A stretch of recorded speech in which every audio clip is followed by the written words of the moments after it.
Hello বন্ধুরা, গপ্প গ্রানির ঝুলি নিয়ে আবার কিন্তু এসে গেছি। আজকে কি বার? আজকে হচ্ছে রবিবার, সানডে। তা সেই জন্য গপ্প গ্রানির ঝুলি নিয়ে আজকে হাজির। সবাই এসেছে তো? আমার ছোট ছোট নাতি নাতনিগুলো কোথায় গেল? বাবা, ওই তো।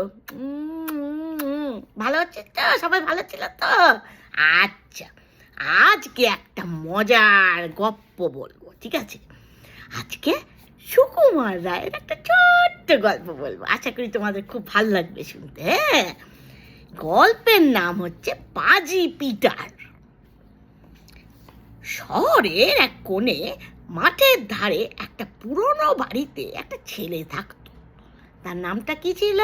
তার নাম ছিল পিটার। তবে তার আর কেউ ছিল না, খালি একটা বোন ছিল। পিটারকে সবাই বলতো, কি বলতো? বলতো পাজি পিটার। কারণ পিটার কোনো কাজকর্ম করতো না। হ্যাঁ, কেবল একে ওকে খালি চিটিংবাজি করতো, খালি ঠকাতো।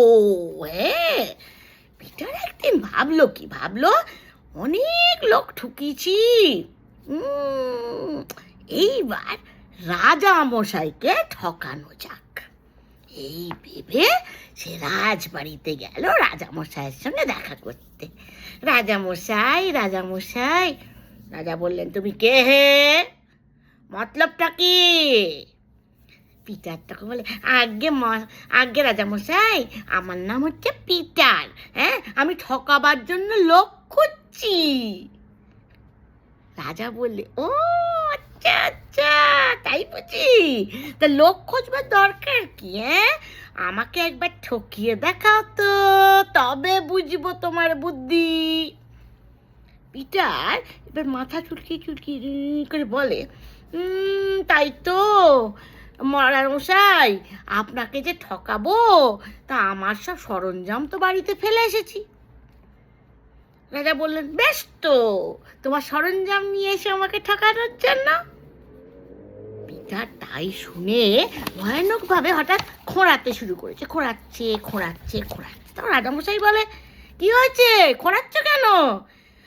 পিটার বলে, দোহাই মহারাজ, আমি না আর বাড়ি যেতে পারবো না। এত হাঁটাহাঁটি করলে আমি মরেই যাব, আমার পায়ে খুব ব্যথা। তখন রাজা বলে, ও তাই বুঝি? তা ঠিক আছে, তোমার সরঞ্জাম আনতে তুমি আমার এই ঘোড়াটাকে নিয়ে যাও। পিটার চিৎকার করে, ও ঘোড়ায় আমি চড়বো না মহারাজ, আমি পড়ে যাব। সে কথা তো মহারাজ শুনলো না। মহারাজ করলো কি, ওকে ধরে বেঁধে ওই ঘোড়ার উপরে উঠিয়ে দিল। এবার পিটার আস্তে আস্তে টকবক করে ঘোড়া নিয়ে কি করেছে, একটু এগিয়ে গেছে। যেই দেখেছে রাজামশাই আর দেখছে না, সে করেছে কেমনি, টকবক করে ঘোড়া ছুটিয়ে একবারে শহরের বাইরে পালিয়ে গেছে। গিয়ে সেখানে ওই রাজামশাইয়ের যে ঘোড়াটা ছিল সেটাকে বিক্রি করে দিয়েছি। বিক্রি করে অনেক টাকা পয়সা নিয়ে বাড়িতে চলে গেছে। এদিকে রাজামশাই, মন্ত্রী মশাই সবাই গালে হাত দিয়ে অপেক্ষা করছে। পিটার আর আসে না। তখন রাজামশাই এবার বুঝতে পেরেছে, পাজি পিটারটা তো আমাকে ঠকিয়েছে। বললেন, ছেলেটা খুব বুদ্ধিমান। কিন্তু ভেতরে খুব রেগে গেছে রাজামশাই, আমাকে ঠকানো, দাঁড়াও, তোমার হচ্ছে মজা। একদিন আমার হয়েছে কি, পিটার বাড়িতে বসে আছে তার বনের সময়। এমন সময় দেখছে ওই মাঠের ওপর দিয়ে জমকালো পোশাক পরে ঘোড়ায় চড়ে তরোয়াল হাতে কে আসছে। পিটার বললে, এই রে, রাজামশাই আসছে। পিটার দৌড়ে গিয়ে তার বোনকে গিয়ে বলল, এই শোন, ভাতের হাঁড়িটা তাড়াতাড়ি উনুনে চড়িয়ে দে, হ্যাঁ, ফুটতে থাকুক ভাতটা। এই বলে সে একখানা এত বড় একটা পাথর নিয়ে এসে সে পাথরটাকে রেখে সেখানে হিজিবুজি কি সব লিখে দিয়েছে। তারপর যেই রাজামশাই তার বাড়ির সামনে এসেছে, পিটার অমনি সেই যে ভাতটা ফুটছিল, বয়েল হচ্ছিল, সেই ভাতটাকে নিয়ে ওই পাথরের ওপর রেখে দিয়েছে। দিয়ে ফুস ফুস আবড়াকেডাবড়া ফুস এরম করছে। এবার রাজামশাই এসে বলছে, কি রে পিটার, এটা কি করছিস? পিটার বলে, আজ্ঞে রাজামশাই, আমি ভাত রান্না করছি। রাজা বলে, ভাত রান্না করছিস? তো ফায়ার কই, আগুন কই? এ তো তুই পাথরের ওপর ভাত রান্না করছিস, হয় নাকি? পিটার বলে, মহারাজ, আমরা গরিব মানুষ, আগুন টাগুন কোথায় পাবো? আমাদের একজন সন্ন্যাসী ঠাকুর এই পাথরটাকে দিয়েছে। এটা না মন্ত্রপুত পাথর, আর দুটো মন্ত্র রয়েছে, এইটাতে রান্না চাপিয়ে দিলেই অটোমেটিক রান্না হয়ে যায়, কোনো আগুনের দরকারই পড়ে না। রাজা ভাবে, পা এ তো ভারী ভালো জিনিস। রাজা বলে, দে ওটা পাথরটা আমাকে দিয়ে দে, তোকে আমি এবারের মতো মাফ করে দিচ্ছি। পিটার কাঁদে, না রাজা মশাই, ওইটি একমাত্র আছে আমাদের। দেখা দেখি তার ওই দুষ্টু বোনটাও কাঁদে, না না না, আমরা তাহলে কি করে ভাত রান্না করব? রাজা বলে, অত কান্নাকাটি করার তো দরকার নেই, আমি তার এমনি এমনি নিয়ে যাচ্ছি না, আমি এর জন্য দাম দিচ্ছি, এই নে। বলে তিনি এক মুঠো মোহর তাকে দিলাম, পিটারকে দিয়ে দিয়েছে। তখন পিটার তাকে ওই পাথরটা দিয়েছে আর একটা ফালতু ফালতু মন্ত্র শিখিয়ে দিয়েছে, অ্যাবড়াকে ড্যাবড়া গিলি গিলি গিলি ফুস। রাজা মশাই তো ভাবছে, আহা কি ভালো জিনিস পেয়েছি। রাজা মশাই বাড়িতে সেই পাথরটা নিয়ে এসেছে। পাথরটা নিয়ে এসে সকলকে বলছে, কাল সকালে তোমাদেরকে আমি একটা দারুণ ম্যাজিক দেখাবো। সকাল হতে না হতেই যত রাজ্যের মন্ত্রী, উজির, কোটাল সবাই তো এসে হাজির হয়ে গেছে। রাজামশাই সেই পাথরটাকে মধ্যেখানে বসিয়ে ঘরের মধ্যে একটা বিরাট একটা হাঁড়ির মধ্যে পোলাওয়ের চাল, ঘি, মশলা ওইসব দিয়ে জল টল দিয়ে পাথরের বসিয়ে দিয়েছে। বসিয়ে দিয়ে মহারাজ বলছেন, অ্যাবড়াকে ড্যাবড়া গিলি গিলি গিলি ফুস। কিছুই তো হয় না। আবার মহারাজ বলে, অ্যাবড়াকে ড্যাবড়া গিলি গিলি গিলি গিলি গিলি গিলি ফুস। 5 মিনিট গেল, 10 মিনিট গেল, ঘন্টার পর ঘন্টা গেল, পোলাও আর সেদ্ধ হয় না। সকলে এবার মুখ চাওয়াচুই করছে। রাজা মশাই তো এবার খুব রেগে গেছে, বলছে, পিটার আমাকে আবার ঠকালো। সঙ্গে সঙ্গে ঘোড়ায় চড়ে টকবক টকবক টকবক টকবক করে পিটারের বাড়িতে গেছে। মনে মনে বললে, আচ্ছা এবার আজকে আমি পিটারকে মেরেই ফেলবো। দূর থেকে রাজাকে দেখছে, পিটার কি করেছে, এক দৌড়ে শোবার ঘরে গিয়ে লেপ মুড়ি দিয়ে শুয়ে পড়েছে। আর তার বোনকে সে আগেই সব শিখিয়ে পড়িয়ে রেখেছে। সে করলো কি, একটা খরগোশকে মেরে তার রক্ত দিয়ে একটা থলি ভরে সেই থলিটা নিজের বুকের মধ্যে ভেতরে লুকিয়ে রেখে দিয়েছে। রাজা ঘরে ঢুকে জিজ্ঞেস করে, পিটার কই, শিগগির পিটারকে ডাক। পিটারের বোন বলে, দোহাই মহারাজ, পিটার ঘুমোচ্ছে, সে ভয়ানক রাগী লোক, তাকে জাগাতে গেলে আমাকে মেরে ফেলবে। রাজা বলে, কিচ্ছু ভয় নেই, দেখি কেমন মারে, আমি আছি, চলো। পিটারের বোন এবার পিটারকে ডাকতে গেছে। পিটার দাদা, পিটার দাদা, খানিক বাদেই একটা চিৎকার। রাজা দৌড়ে গিয়ে দেখে পিটার একটা ছুরি নিয়ে তার বোনকে মারলো, আর সে বেচারা ঠিক মরার মতন পড়ে গেল। রক্তে তার কাপড় লাল হয়ে গেছে। রাজা বললেন, তবে রে পাজি পিটার, তোর বোনকে তুই শুধু শুধু মেরে ফেললি। পিটার বলল, মহারাজ মহারাজ, কিচ্ছু চিন্তা করবেন না, 1 মিনিট। এই বলে সে একটা ভাঙা বাঁশি নিয়ে তার বোনের চোখে মুখে ফু ফু ফু ফু দিতে লেগেছে।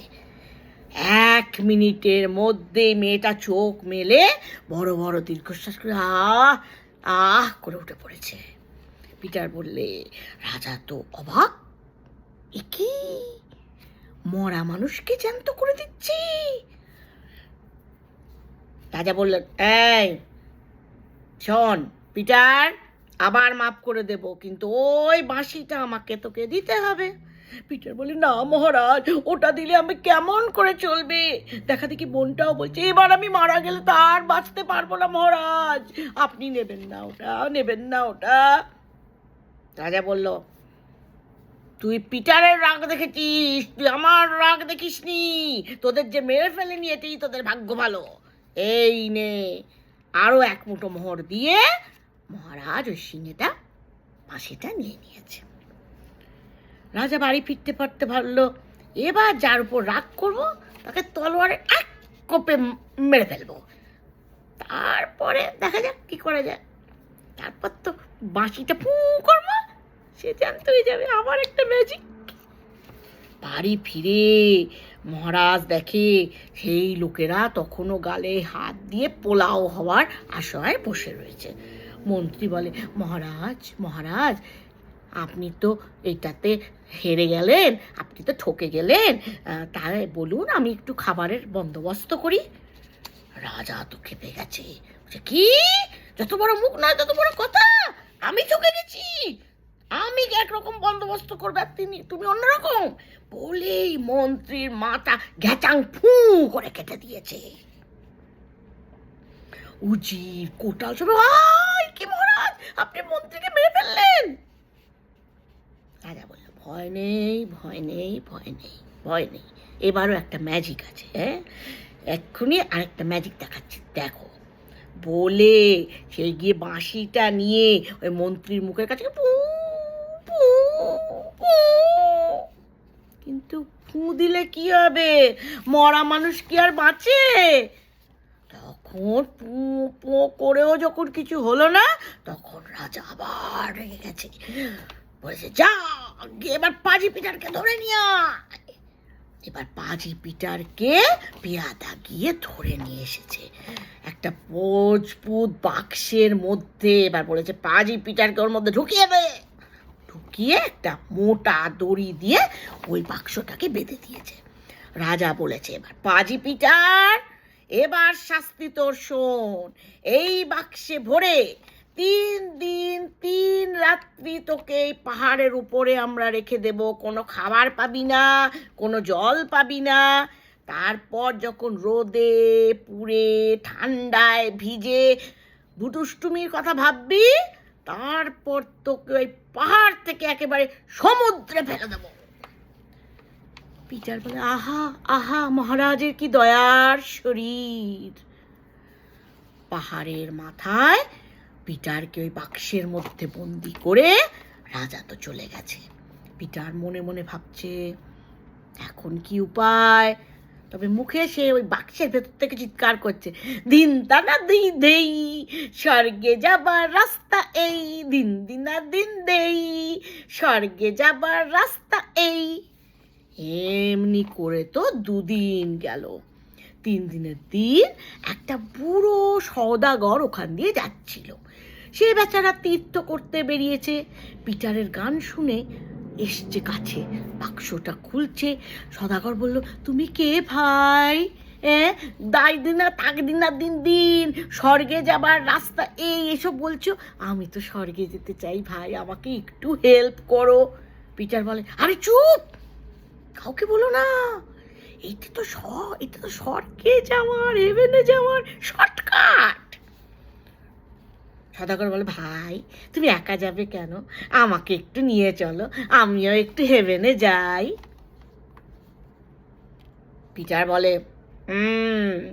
এই বাক্সকে কিন্তু মন্ত্র করে রাখা হয়েছে, এটা যেমন তেমন বাক্স নয়। আজ রাত্রের পরে স্বর্গের দূত এসে তোমায় নিয়ে চলে যাবে। আবার যে সেদিন হবে না, এমনি তিথি এমনি মাস এসব নক্ষত্র, তবেই তো তুমি যেতে পারবে স্বর্গে। সওদাগর বলে, ভাই আমি বুড়ো হয়েছি, এবার আজ বাদে কাল আমি মরেই যাব। একটা কাজ করো, আমার যত সম্পত্তি আছে, ধন দৌলত যা আছে, আমি সব তোমাকে দিয়ে দিচ্ছি, হ্যাঁ আমাকে তুমি বাক্সের মধ্যে ঢুকিয়ে দাও, আমি স্বর্গে যাই। বাক্স খুলে এবার পিটার কি করেছে, পিটার বেরিয়ে পড়েছে আর ওই বুড়োটাকে ঢুকিয়ে দিয়েছে ভেতরে। পিটার তারপর বলে গিয়েছে, দেখো রাত্রের শেষে স্বর্গের দূত আসবে, কোনো কথা বলবে না, একটা টু শব্দটা করলেও কিন্তু আর তোমার স্বর্গে যাওয়া হবে না। বলে পিটার পগার পাই। এবার রাত্রে রাজামশাই এসে বাক্সটা নেড়ে চেড়ে, পিটার পিটার, কোনো সারা শব্দ নেই। এবার সমুদ্রে রাজা ওই বাক্সটাকে ফেলে দিয়েছে। রাজা ভাবল, আপদ গেল। দুদিন বাদে রাজা আবার বেড়াতে বেরিয়েছে। বেড়াতে বেরিয়ে গিয়ে দেখছে পাজি পিটার জমকালো পোশাক পরে ধবধবে সাদা ঘোড়ায় চড়ে ঘুরে বেড়াচ্ছে। রাজা মশাই তো অবাক। পাজি পিটার এসে বলছে, সেলাম মহারাজ, সেলাম মহারাজ, আপনি আমাকে সমুদ্রে ফেলে দেওয়াতে আমার কি উপকারই না হয়েছে। আহা আহা, সমুদ্রের তলায় যে এত সুন্দর একটা দেশ আছে, সে বড় চমৎকার জায়গা। আর লোকেরা যে কি ভালো মহারাজ, কি ভালো, কি বলবো। এই দেখুন না, আমাকে আসতেই দিতে চাইছে না। দেখুন কি সুন্দর জামকালো জামা দিয়েছে, ঘোড়া দিয়েছে, আসবার সময় থলে ভরে ভরে একদম হিরে জহরাত মুক্ত মাণিক্য দিয়েছে। এই বলে চম্পট। রাজামশাই তো হাঁ হয়ে রইল। রাজামশাই এবার জানতে চাইছে, ওই সমুদ্রের তলায় কি সত্যি কিছু আছে? পাজি পিটার যা বলল তাকে সত্যি? তাহলে রাজামশাই এবার নিজে গিয়ে একবার সমুদ্রের তলায় দেখে আসবে। কেমন লাগলো গল্পটা? দেখলে তো পাজি পিটারের কি দুষ্টু বুদ্ধি, রাজাকে তিনবার একদম ঠকিয়ে দিল। যাই হোক, ভালো লেগেছে গল্প? সামনের সপ্তাহে কিন্তু রবিবার দিন আবার সবাই চলে এসো। সামনের সপ্তাহে একটা ইংলিশ ফেরি টেল এবার থাকবে। হ্যাঁ, আর আমাকে একটু জানিও কেমন লাগলো। তোমরা সবাই ভালো থেকো, আরামে থেকো, বেশি দুষ্টুমি করো না, খুব গরম পড়ছে কিন্তু। হ্যাঁ, দেখা হবে আবার আমার সব ছেলে মেয়ে, আমার নাতি নাতনি সবার সঙ্গে।